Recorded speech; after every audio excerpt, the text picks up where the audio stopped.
Welcome to Media Breakfast, where we take propaganda apart before it ruins your appetite. Today we're digging into a PragerU video by Dave Rubin, built on a simple pitch. If you support free speech, oppose racism, and believe in religious freedom, you're probably not a progressive. To sell this concept, Dave leans on the usual playbook: cherry-picked campus anecdotes, strawman progressives, and slippery slope warnings about a regressive left that wants to control everything. Plain and simple, this isn't analysis, it's rebranding.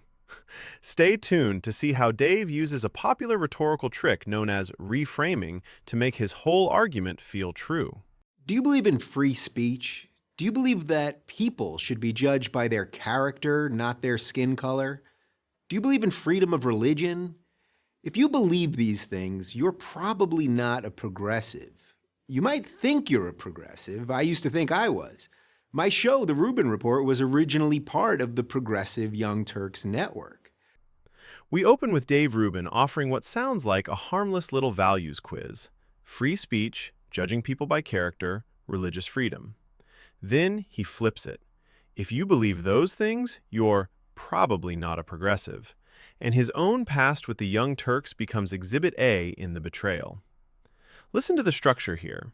He takes three broad, feel-good principles almost everyone claims to support and turns them into a purity test that allegedly disqualifies you from being progressive.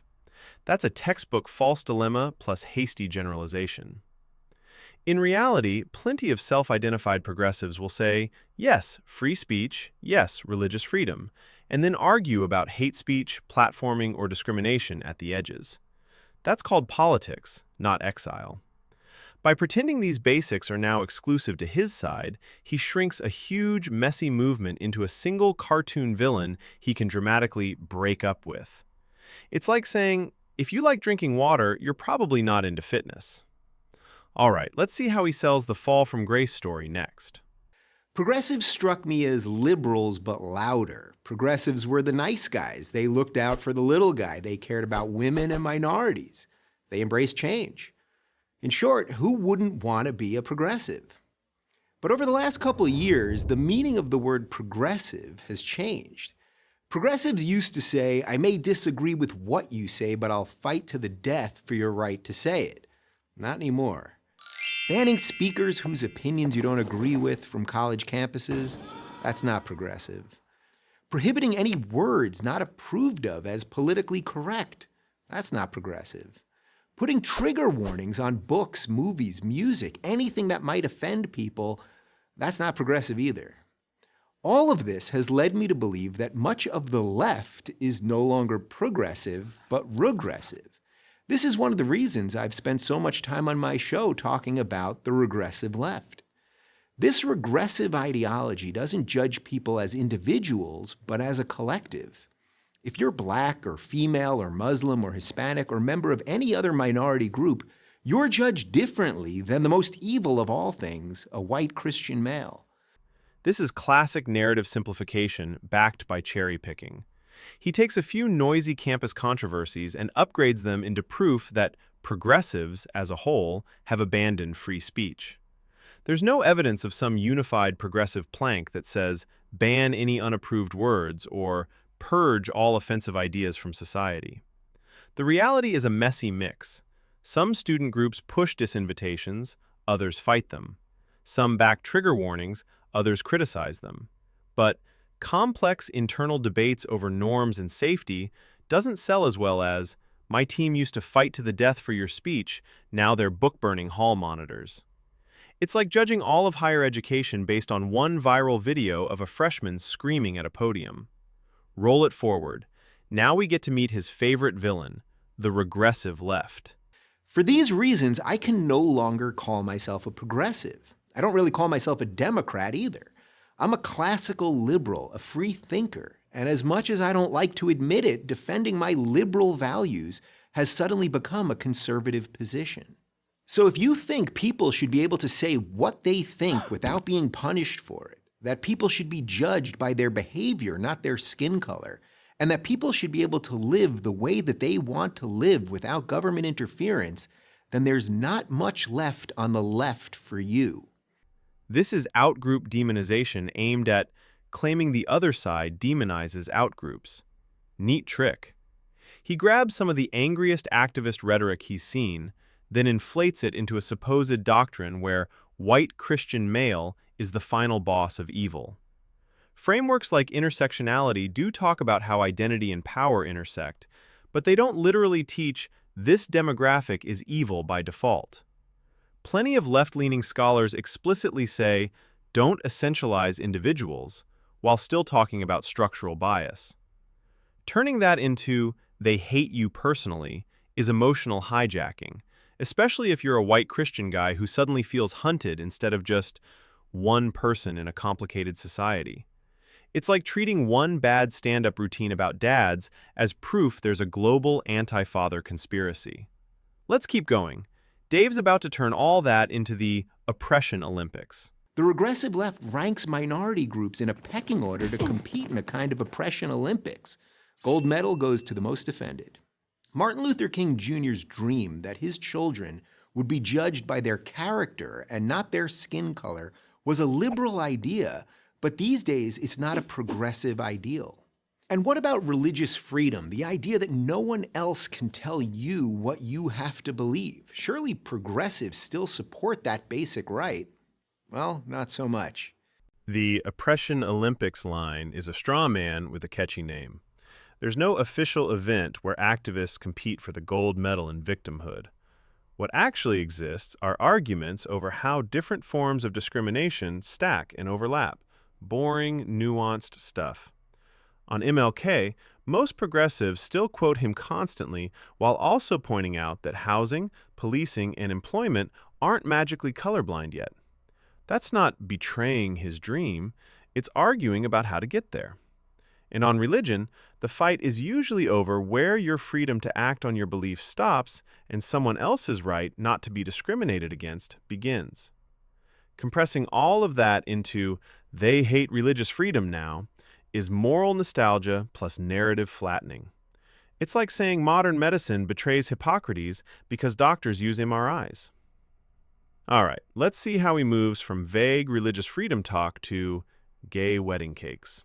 I'm a married gay man, so you might think that I appreciate the government forcing a Christian baker or photographer or florist to act against their religion in order to cater, photograph, or decorate my wedding. But you'd be wrong. A government that can force Christians to violate their conscience can force me to violate mine. If a baker won't bake you a cake, find another baker. Don't demand that the state tell him what to do with his private business. Here, he turns a very specific legal question, public accommodation laws, into a broad, slippery slope about state control of conscience. Cases like Masterpiece Cake Shop weren't random federal edicts. They were about whether businesses open to the public can refuse service based on sexual orientation.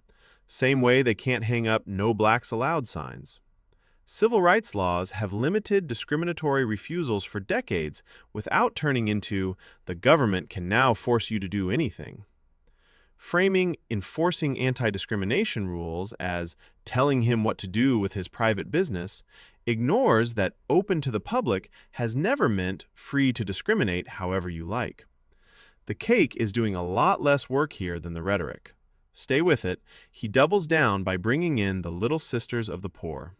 I'm pro-choice, but a government that can force a group of Catholic nuns, literally called the Little Sisters of the Poor, to violate their faith and pay for abortion-inducing birth control can force anyone to do anything. That's not progressive, that's regressive. Notice the escalation. A wonky dispute over health insurance regulations becomes nuns being forced to pay for abortions. The actual fight was about whether religious nonprofits had to provide or even indirectly facilitate coverage for certain contraceptives under the ACA. Most of those drugs aren't classified as abortions under U.S. law, and emergency contraception doesn't terminate an existing pregnancy. Calling them abortion-inducing is loaded language designed to fuse contraception with abortion in your head. Then he recycles the same slippery slope. If the government can do this, it can force anyone to do anything. The vivid image, poor nuns versus abortion bureaucracy crowds out the boring legal details. It's like describing a zoning dispute as the state seizing churches at gunpoint. Let's see how he cashes all this fear out into a diagnosis of today's progressivism. Today's progressivism has become a faux moral movement hurling charges of racism, bigotry, xenophobia, homophobia, Islamophobia, and a slew of other meaningless buzzwords at anyone they disagree with. The battle of ideas has been replaced by a battle of feelings, and outrage has replaced honesty. Diversity reigns supreme as long as it's not that pesky diversity of thought. This isn't the recipe for a free society, it's a recipe for authoritarianism. This is catastrophic collapse framing. We've gone from overzealous campus kids to full-on pre-authoritarian cult. He takes real annoyances, people overusing phobic labels, social media pile-ons, and universalizes them into, this is what progressivism is now. Words like racism and xenophobia aren't meaningless buzzwords. They name documented patterns in law and daily life, even if they get thrown around carelessly online. By treating any accusation as proof of bad faith, he builds a grievance loop. They're not just wrong, they're moral frauds plotting authoritarian rule. And once you buy authoritarianism is coming, compromise doesn't just feel unwise, it feels immoral. That's a powerful story and a wildly overgeneralized one. All right, let's watch how he turns his personal rebrand into a quiz result for you. For these reasons, I can no longer call myself a progressive. I don't really call myself a Democrat either. I'm a classical liberal, a free thinker, and as much as I don't like to admit it, defending my liberal values has suddenly become a conservative position. So if you think people should be able to say what they think without being punished for it, that people should be judged by their behavior, not their skin color, and that people should be able to live the way that they want to live without government interference, then there's not much left on the left for you. This is the closing sales pitch. A false dilemma dressed up as a coming-of-age story. His self-description, classical liberal, free thinker, is fine as autobiography. The leap is claiming that those values now basically live only on the right. That ignores the very real chunk of left and center-left groups, from civil liberties orgs to dissident columnists, who still fight for speech rights, privacy, and personal autonomy. By insisting there's not much left on the left for you, he turns a contested landscape into a neat identity fork. If you see yourself as pro-freedom, you're supposed to feel nudged into his camp. It's less a quiz result than a recruitment form. Stop the tape there. That's the quiz and the rebranding exercise wrapped in one.